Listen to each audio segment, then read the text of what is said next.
غرباء کے جذبات کا خیال ہے اور ان کے مقام کی اس طرح آپ نے عزت فرمائی کہ ایک دفعہ آپ کے ایک صحابی جو مالدار تھے دوسرے لوگوں پر اپنی فضیلت ظاہر کر رہے تھے.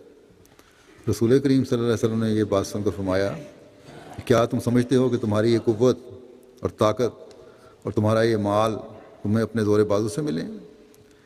ایسا ہرگز نہیں. تمہاری قومی طاقت اور مال کی طاقت سب غرباء ہی کے ذریعے سے آتے ہیں. یہ آزادی کے دعوے دار آج غرباء کے حقوق قائم کرتے ہیں، ان کے حقوق کی تحفظ کے لیے کوشش کرتے ہیں، یہ اعلان کرتے ہیں.